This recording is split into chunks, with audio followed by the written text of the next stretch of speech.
Merhaba arkadaşlar. Bu videomuzda mineral sıva nasıl yapılır? Çizgi desenli mineral sıva nasıl yapılır? Onun üzerine duracağız. Burası köyde yapılan bir dağ evi, köy evi. Burası betopandan yapılmıştı. Üzerine sıva filesi ve mantolama harcıyla kapıldım. Üzerine betopan takar sürdüm. Şimdi üzerine mineral sıva uygulaması yapacağım. Akabinde üzerine astayla boya gelecek. Hep beraber izleyelim, görelim bakalım nasıl olacak. Arkadaşlar,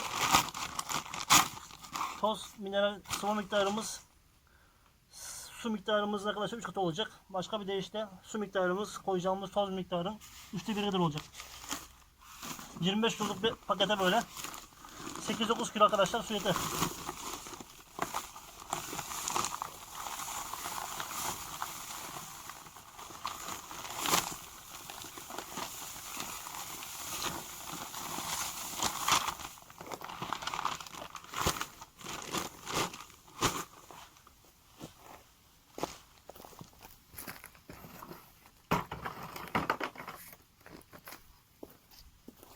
Karışım için mikserimizi kullanıyoruz.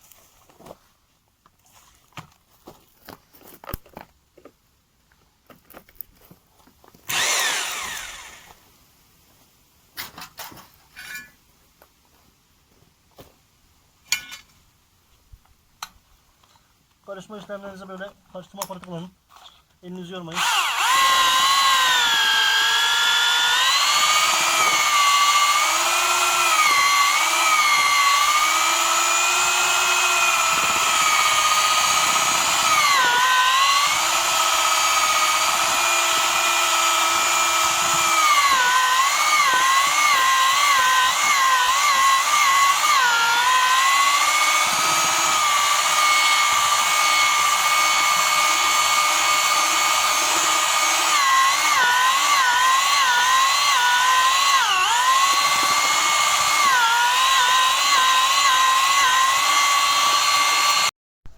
Arkadaşlar, uygulamamıza başladık.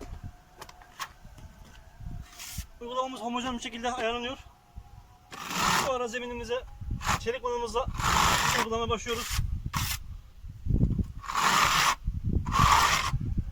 Yaklaşık arkadaşlar bir çuval dekoratif sıva 8,5-9 metrekare yer kaplar.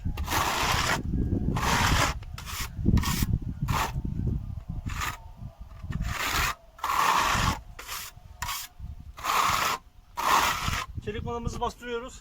Yüzeyde kendisi dağılıyor arkadaşlar.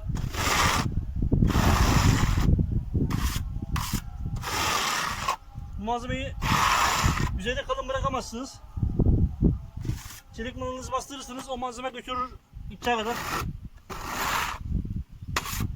Dolucu çelik vana alıyor arkadaşlar. Ona dikkat edin.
Gördüğünüz gibi belli oranda yerimizi sıvıyoruz. Sonra tırfıllama işlemine geçeceğiz arkadaşlar. Yüzeyde çizik oluşturduğumuz malzememiz tırfıl dediğimiz bu alet arkadaşlar. Yüzeyi pıtırlı bir malzemedir.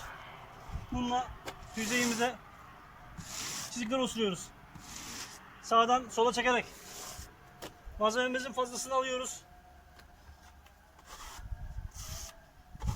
Malzemenin yüzeyinde mineral sıvı birikmesin. Onu arada bir temizleyin.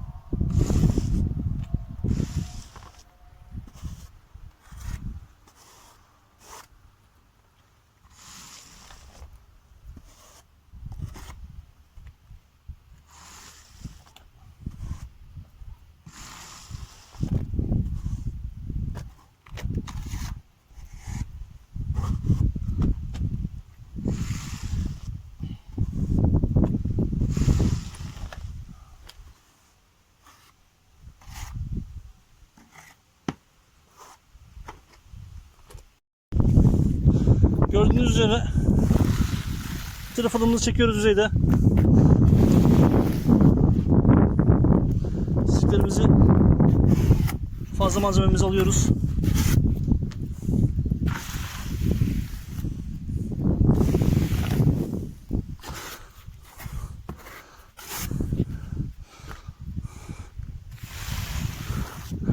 Duvar arkadaşlar sağdan sola paralel çekin. Yukarı aşağı yapmayın ki dekoratif sıvınız amacına ve gayesine ulaşsın. Amacımız yüzeyde çizikli sıvı oluşturmak.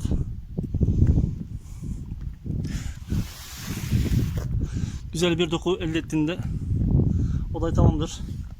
Malzememizi sık sık temizliyoruz. Fazla sürdüğümüz malzeme doğal olarak duvardan alınıyor arkadaşlar.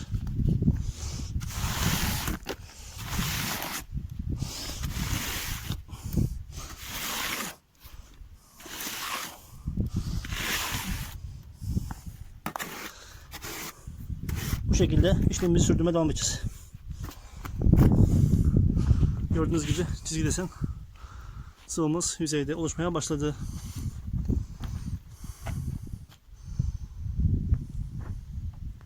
Evet, malzememizi çekmeye devam ettik arkadaşlar. Parça parça gidiyoruz. Sıcak havalarda malzememiz çabuk priz olur. Yaklaşık 4-5 metrekare yapın. Sonra tırfıllama işlemine geçin. Benim size tavsiyem. Tırfıllama için suyunuz olsun. Yanınızda bunlar iki çeşitli arkadaşlar. Bu daha kara şeklinde bir tırfıl. Bir de bunun uzunları var. İnce uzun. Hangisiyle daha rahat edeceğinizi düşünüyorsanız nalburdan temin edersiniz. O malzemeyi arkadaşlar uygulamanızı yaparsınız. Dediğim gibi 4-5 metrekarede bir tırfıllama işlemini yapın. Ve hatta iki kişi çalışan arkadaşlar. Birisi çekerken arkasından, birisi de tırfıllama işlemini yapıp arkasından gelebilir. Buna dikkat edeceğiniz husus hep aynı yönde ve açıyla çekin. Yukarı aşağı şekilde olmasın. Çizgi desenin arkadaşlar şekli yana doğrudur. Yani sağdan sola ve soldan sağ salaksanız ve solaksanız ona göre değişir. Sağdan sola doğru çekin. Eğer yapı sahibi veyahut da siz yukarıdan aşağı çizgi oluşturmak istiyorsanız yukarıdan aşağı veyahut da alttan yukarı doğru aynı yönde çekersiniz. Ama normalde yana yatık şekilde arkadaşlar çizgi desen yapılır. Ona dikkat edin. Çizgiler bütün cephede aynı oranda çıkması lazım. Bir sağdan sola bir yukarıdan aşağı olmaz. Hoş da gözükmez. Aynı istikamette çizgilerinizi çekmeye çalışın.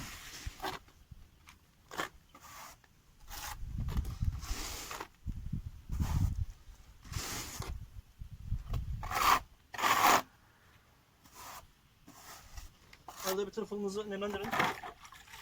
Yüzeyini temizleyin. Yapıya değmesin.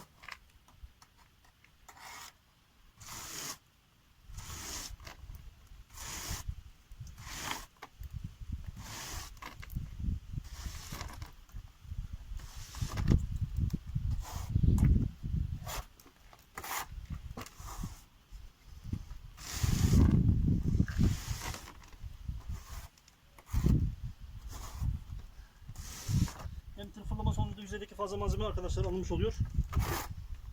Hem de çizgi desenimizi tırfılla yapıyoruz.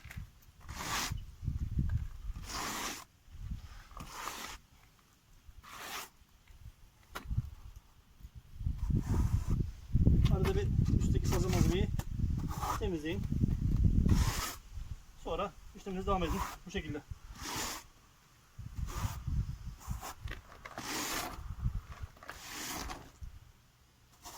Hem yüzeyde malzeme eşitliği oluyor.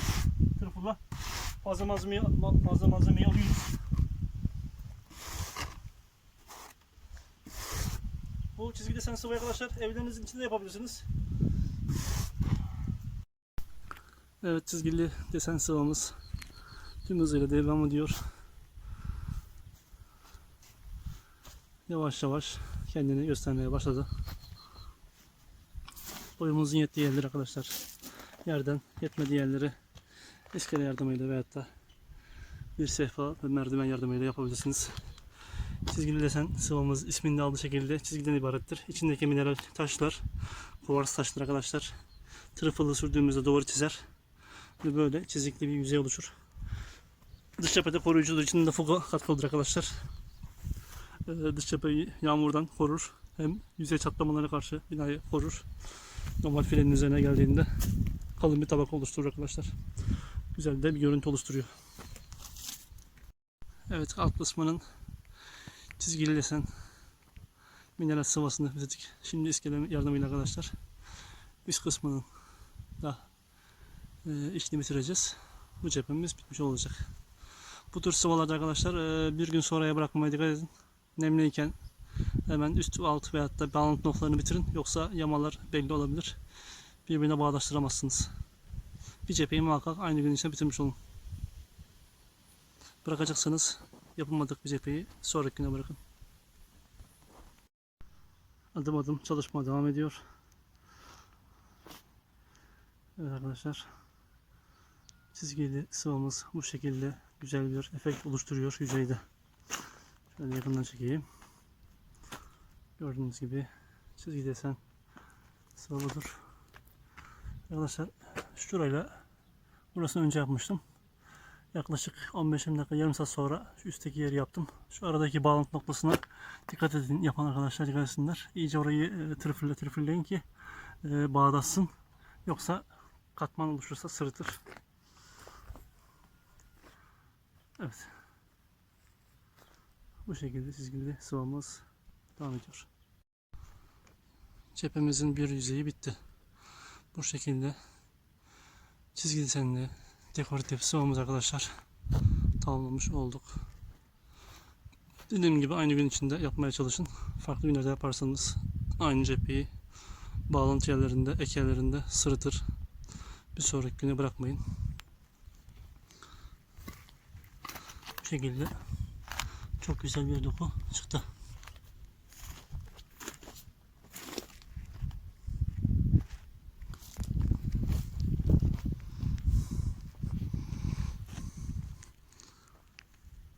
İzlediğiniz için teşekkür ederim.